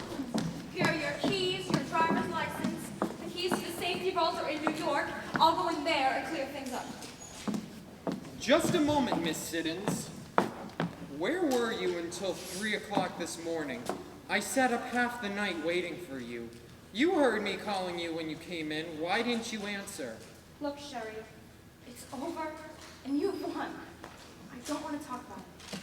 Oh, come. What are you trying to do? Make me feel like a naughty, naughty boy? Please, Maggie, you can be very annoying. You know something, Sherry? You're wonderful. You're annoyed? Shall I tell you what I think? I think you are a selfish, petty egomaniac who would see his mother burned at the stake if that were the only way he could light a cigarette. I think you would sacrifice your best friend if he disrupted your self-centered, paltry little life. You know what I think? I think you were incapable of any human emotion that goes higher up than your stomach, and I was the fool of the world to ever believe I could trust you! I shall never do anyone a good turn again as long as I live, because 6 months from now, Maggie, you will be thanking me instead of berating me. 6 months from now, I intend to be so far away from you. Hello. Merry Christmas, everyone. Merry Christmas. Okay, I've had a couple too many Jefferson specials, but I can explain everything. Hi, Maggie. Hi, Mr. Whiteside. Shake hands with a successful playwright. Maggie, where'd you run off to last night? Where were you? Miss Sheldon thinks the play is wonderful. I read the play last night. She thinks it's wonderful. Isn't that wonderful? Yes, Bert, that's fine. Isn't that wonderful, Mr. Whiteside? Well, I think you ought to go home, don't you, Mr. Jefferson? What? No, biggest day of my life. We've been sitting over at Billy's Tavern all night. Never even knew it was daylight till it was daylight. Listen, Maggie, Miss Sheldon says the play needs just a little bit of work. Do it in 3 weeks. She's gonna take me to a little place she's got on Lake Placid for just 3 weeks. Gonna work on the play together. Isn't that wonderful? Why don't you say something, Maggie? Look, Bert, now, I suggest we talk about this later. Now, why don't you, do... Excuse me, everybody. Merry Christmas, everybody. Merry Christmas. God bless us all, even Scrooge. Yeah. Mr. Whiteside, I thought perhaps we came very early. You know what, Doctor? I'm going to Lake Placid for 3 weeks. Isn't that wonderful? Ever heard of Lorraine Sheldon, the famous actress? Well, we're going to Lake Placid together for 3 weeks. Dr. Bradley, would you do me a favor, please? I think this young man would like a little cup of black coffee and some breakfast. Yes. Would you do that for me, please? Yes, of course. Doctor, I'm going to buy breakfast for you. Biggest breakfast you've ever had. I say we climb down a couple of chimneys together. I got a friend who doesn't believe in Santa Claus, so I say we climb down his chimney. Scare the jingle bells right out of him.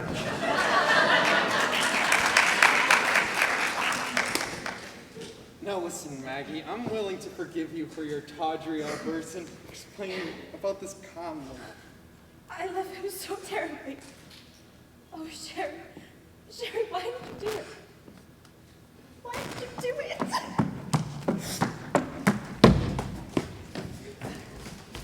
Merry Christmas, Mr. Whiteside. Merry Christmas, Miss Stanley. I'm afraid I shouldn't be seen talking to you. My brother is terribly angry.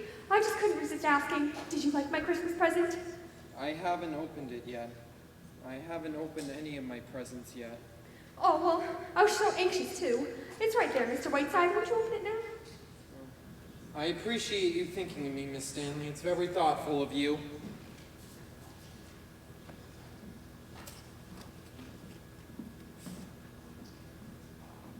Why, it's lovely. I'm very fond of this old photograph. Thank you very much. I was 22 when that was taken. That was my favorite dress. Do you really like it? I do indeed. When I get back to town, Maggie, when I get back to town, Miss Stanley, I will send you a small gift. Will you? Oh, thank you. I shall treasure it. Well, I'm going to be late for church. Goodbye. Goodbye, Miss Stanley. Sarah's something special for you, Mr. Whiteside. She's taking it out of there now. Thank you, Elizabeth.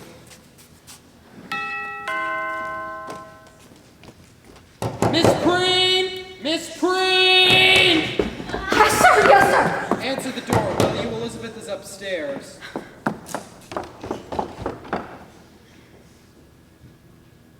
Who is it? Polly Adler's. I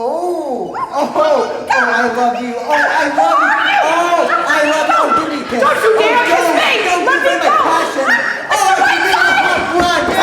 You're very close, babe. Banjo! Hi, Whiteside. It's time for this package, please. Banjo, don't touch her. That's my nurse. Mr. Whiteside. Come to my room in half an hour and bring some rye bread. Really, Mr. Whiteside? Oh, hello. Pleasure. Whiteside, I'm here to spend Christmas with you. Give me a kiss. Oh, get away from me, you're a Oh, how'd you get out here anyway? Daryl's not loaning me his reindeer. Whiteside, we finished shooting the picture. I'm on my way to Nova Scotia. Flew in here in about 12 hours borrowed an airplane from Howard Hughes. Whiteside, I brought you a wonderful Christmas present. This slipper was once worn by Hedy Lamarr. Listen, you idiot, how long can you stay? Just long enough to take a bath. I'm on my way to Nova Scotia. Where's Maggie? Nova Scotia? What are you going to Nova Scotia for? I'm sick of Hollywood. There's a dame in New York I don't want to see, so figured I'd go to Nova Scotia and get some smoked salmon. Where the hell's Maggie? I want to see her. What's the matter with you? Where is she? Banjo, I'm very glad you're here. I'm very furious at Maggie. Very. What's the matter? Say, what is this? I thought you couldn't walk. I've been all right for weeks. That isn't the point. The point is, I'm very furious at Maggie. She's turned on me like a viper. You know how fond I am of her. Well, after all these years, she's paying my affection by behaving like a fishwife. What are you talking about? I never thought for a moment she really loved him. Loved who? I just thought you remember. Great God, you Hollywood nitwit, a young newspaper man in this town. Maggie finally felt. What do you know? Oh, what kind of guy is he? Oh, shut up and listen, will you? Go on! What happened? Well, Lorraine happened to come out here and visit, and this young newspaper man, he had written a play, and you can guess the rest. Lorraine's taking him away this afternoon, and so there you are, and Maggie's in there right now, crying her eyes out. Gee. Say, what do you mean Lorraine Sheldon happened to come out here? It's not a rat, Sherry. A rat with a beard. All right, but I did it for Maggie. I thought it would be the right thing for her. Oh, Sherry, look at yourself from yourself. Gee, poor kid. Can I go in and talk to him? No, Banjo. No. Any way I can help, Sherry. This guy she likes, this newspaper guy she likes. Where does he live? Anyway, we can get a hold of him. No, Banjo. I don't want any foreign phony warrants or you pretending to be J. Edgar Hoover. I've been through that with you before. I got Lorraine in here. I gotta get her away. That'd be good, Sherry. Lorraine's no dope. There must be something that could get her out of here like a bat out of hell. I think I got it. That fellow over in England she's so crazy about. What's his name? Lord Fanny or whatever. Bottomley, that's what it is. Lord Bottomley. It's no use, Banjo. No, you don't catch on, Sherry. We send Lorraine a cablegram from Lord Bottomley. I catch on, Banjo. Lorraine did too. It's been tried. She's no dope. Well, you've got a tough proposition on your hands. So damn little time. Get out of my chair. Lorraine's taking him away this afternoon. There's gotta be a way. I've done this job too well. Stop. In the words of our greatest lyric poet, you said it. Yeah. Gee, I'm hungry. Well, thanks, something, Sherry. I'll get Lorraine out of here if I have to do it one piece at a time. Merry Christmas, Mr. Whiteside. I've got something for you. Excuse. Oh. But, Mr. Whiteside, that was for you. Oh, never mind, Sarah. He's quite mad. Oh, Dan! Oh, we're so Dan! We're so Dan in the snow! Mr. Whiteside! Mr. Whiteside! Oh, don't worry, Sarah. Just feed him a little breakfast. He's harmless. And just what does this mean? It means, Mr. Whiteside, that I'm leaving. My address is on the desk inside. You can send me a check. You realize, Miss Preen, that this is completely unprofessional. I do indeed.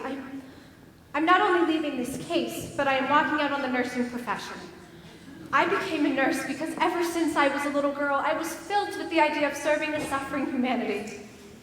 After 1 month with you, Mr. Whiteside, I am leaving to work in a munitions factory. From now on, anything that I can do to help exterminate the human race will fill me with the greatest of pleasure.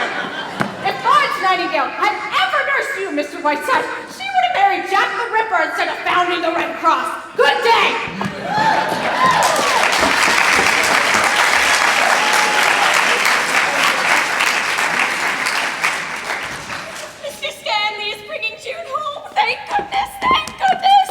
June, thank goodness you're back. You're not married, are you? No, Mother, I'm not. And please don't be hysterical. If it had been anybody but that awful boy. Thank goodness you brought her back, Ernest. How did you do it? Never mind that, Daisy. Just bring June upstairs. I have something I need to say to Mr. Whiteside. What about Rachel? Is there any news? It's all right, Daisy. All under control. Just bring June upstairs. Father, haven't we had enough melodrama? I don't need to be taken upstairs. I'll go upstairs. Merry Christmas, Mr. Whiteside. Things look bad for John L. Lewis. Come on, Mother. Lock me in my room. Now, June, I'm sure you'll feel much better after you've had a hot bath. I know it. I am pleased to inform you, sir, that your plans for my daughter seem to have gone a trifle awry. She is not, nor will she ever be, married to that labor agitator that you so kindly picked out for her. As for my other daughter, she has been apprehended in Toledo and will be brought home within the hour. Not having your gift for invective, sir, I cannot tell you what I think of your obnoxious interference in my affairs, but I have arranged that you will interfere no longer. Come in, gentlemen. Mr. Whiteside, these are deputy sheriffs. They have a warrant by which I am enabled to put you out of this house, and I need hardly add that it will be the best moment of my life. I am giving you 15 minutes in which to pack up and get out. If you are not out, these men will forcibly eject you. Thank you. Will you please wait outside? I am giving you 15 minutes, Mr. Whiteside, and that means baggage, wheelchair, penguins, octopus, and cockroaches. I am now going upstairs to smash our radio, so that not even accidentally will I ever have to hear your voice again. Sure you just don't want my autograph, old fellow? 15 minutes, Mr. Whiteside. Say, can she cook? Well, Whiteside, I did get an idea. Any news from the front? Yes, the enemy is at my rear and nibbling. Where'd you say Maggie wasn't there? It's no use, Banjo. She's taking the 1 o'clock train. No kidding! You didn't tell me that. You mean after all these years, she's really leaving you? She is! It means you've only gotten until 1 o'clock to do something. No, and I have exactly 14 minutes in which to pull out of my hat the greatest rabbit you've ever seen. What do you mean, 15 minutes? In 15 minutes, baby's little body is being tossed out into the snow. My own host has sworn out a warrant. I am being kicked out. What? I've never heard of such a thing. Why would you do a thing like that? It's no use, Banjo. The point is, I have exactly 15 minutes. Please, Banjo. The master is growing a little desperate. What about laying your cards on the table with Lorraine? Banjo, dear, you know Dream Girl as well as I do. What do you think? You're right. Banjo, will you go in and talk to Maggie for me, please? I've got to think. Say, if I knew where Lorraine was, I'd get a car and run her over. Wouldn't hurt her much. Please, Banjo, I've got to think. Pardon me, miss. Is this the YMCA?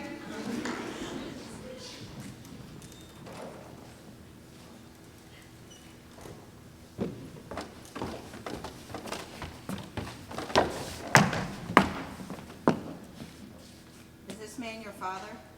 No, you idiot. Hello, Miss Whiteside. I didn't get very far. Any suggestions? Well, I wish I were in a position where I Well, could... you're not in a position.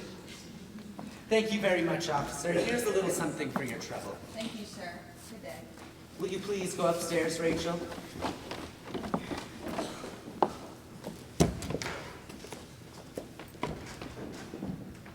"10 minutes, Mr. Whiteside."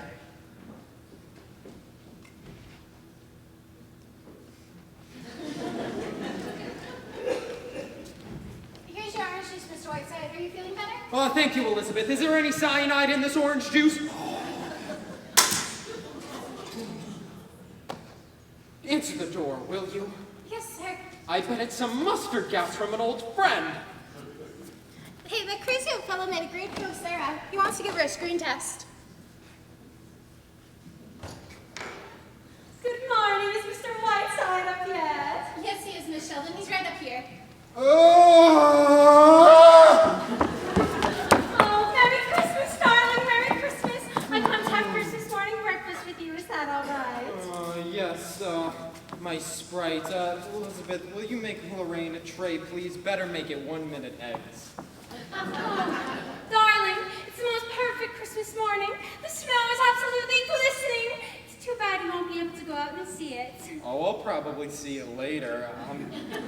Well, I hear you're going to Lake Placid. What time are you leaving? Oh, how did you know? Is Bert here? He was a little while ago. Worked rather fast, didn't you, my dear? Oh, I was just swept off my feet by the play. It's fantastically good. It's a part that comes around only once in 10 years. Oh, darling, how can I ever thank you? You know, sometimes I think that you're the only friend that I have in this world. Thank you. What time did you say you were leaving, you and Mr. Jefferson? About 4 o'clock. You know, apart from everything else, Bert is really a very attractive man. It makes it rather a pleasure squaring accounts with little Miss Vitriol. In fact, it's all worked out beautifully. Sherry, my lamb, I want to give you the best Christmas present that you've ever gotten. I want to give you something so magnificent. Tell me, what do you want? Anything. I'm so fantastically happy. That sounds like Banjo. Is he here? It is, my dear. Oh, great. Oh, just the family circle gathering around at Christmas.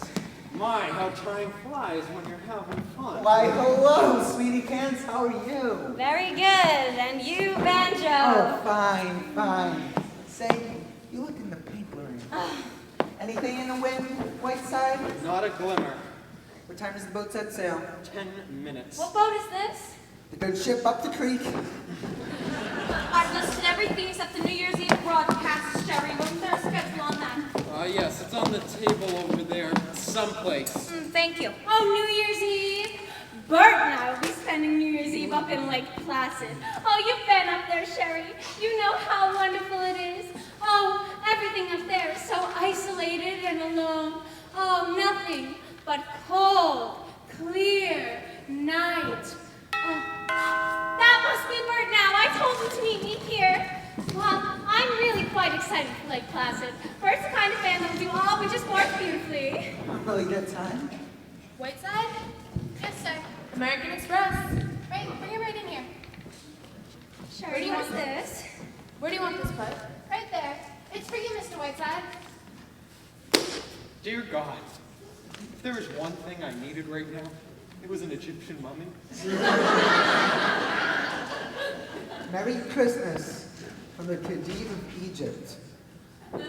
What did you send him? Grant's tomb? 5 minutes, Mr. Whiteside. Including that. Who is that? What was that all about? Who is that man? Oh, he tells me the time every few minutes. But I what, pay him a small sum. but what on earth for, Sherry? I lost my watch. Mr. Whiteside, excuse me. I can see you're still busy. Great God! Oh, pardon me. I'll just wait in here. I've written a new chapter on the Black Kidney. The plumber again, Sherry? No, I really do wonder where Bert is. Darling, you're not very Christmassy. You're usually bubbling all over on Christmas morning. Who sent you this? The Khedive of Egypt? Well, I must go to Egypt. I know I love it. The first time I went to Pompeii, I just cried all night. All those people, all those lives, where are they now? Oh, Carly, do you ever think about that? I do. Here was once a woman, like myself. A woman who lived and loved, full of the same passions, fears, jealousies, hates. And now, what's left of her? This, and nothing more. 4,000 years. A mere atom in the eternity of time. And here I am, living out my own life, a woman, like her. Oh, Sherry dear, I want to cry! Oh, I shouldn't be talking like this. It's Christmas, it's Christmas! Lorraine, dear, have you ever played Saint Joe? No, what makes you ask that? There was something about your expression at that moment, an absolute halo about you. Step into it again, dear. Sherry, you're joshing me, aren't you? Lorraine, I do not take these things lightly. There is some beauty about you. Lorraine, pure da Vinci. Step into it again. All right. Well, I don't really know what it was that I did before, but I guess I can just... No! I just feel so silly, Sherry! I just feel so silly! Lorraine, you approached the epitome of your art. You should not be afraid of it. You asked me what I wanted for Christmas. All I want, Lorraine, is a memory of you in that mummy case. Oh, darling, I'm all choked up. All right.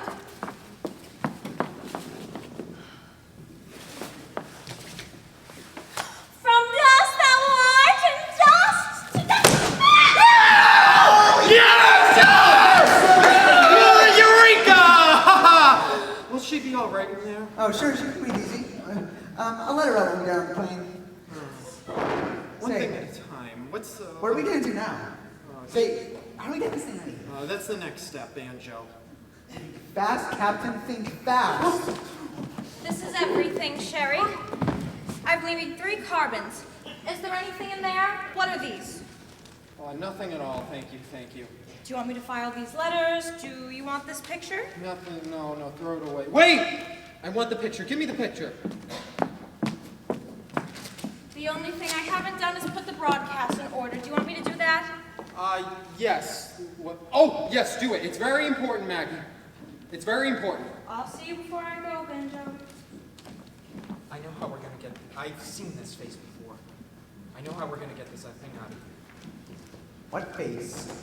How? The time is up, Mr. Whiteside. 15 minutes. Yes, Mr. Stanley. 15 minutes. But just one small favor before I go. I would like you to summon those 2 officers and help this gentleman down to the airport with that mummy case. Would you be good enough to do that for me, Mr. Stanley? I will do nothing of the kind. Oh, I think you will, Mr. Stanley. Or must I inform my radio broadcast that your sister, Harriet Stanley, is none other than the famous Harriet Sedley, who murdered her mother and father 25 years ago in Gloucester, Massachusetts with an axe. Remember, Mr. Stanley, I too am giving something up. Or would you like the good folk of Massalia sing that once popular jingle? Harriet Sedley had an axe, gave her mother 40 whacks. Once she realized what she'd done, she gave her father 41. Remember, Mr. Stanley, I too am giving up something. And, ooh, it would make hell of a broadcast. Well... Mr. Whiteside, you are the damnedest person I have ever met. You're a little too late in finding that out. Officers, come in, will you? Whiteside, you're a great man. Officers, will you help this gentleman down to the airport with that mummy case? He's sending it to a friend in Nova Scotia. Collect. Right, Mr. Stanley? Yes. Yes. Banjo, my love, you're wonderful, and I may write a book about you. Don't bother. I can't wait. Goodbye, Maggie. Love conquers all. Be careful with that case, boys. It contains an antique. Sherry, what was that? Oh, just a small Christmas present. Sherry, you old dingus. Just send me my hat and tie, Maggie. My coat, I'm leaving for New York. Sherry, you're leaving? Don't argue, rap girl. Do as you're told. Yes, sir.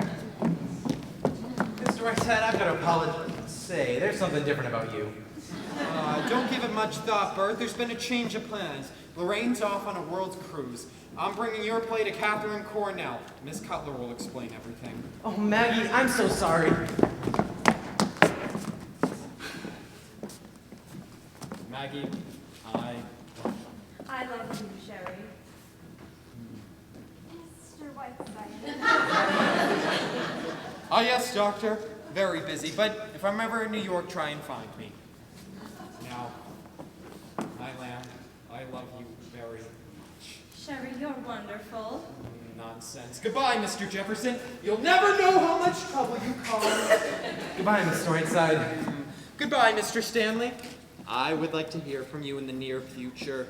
I'd like to hear that your daughter has married her young man and that your other daughter has followed her own bent. Or else, Merry Christmas. For God's sakes, Maggie, what's going on? Where's he going? I didn't even know he could walk yet. Oh, Bert, you're too young to know. Don't ask questions.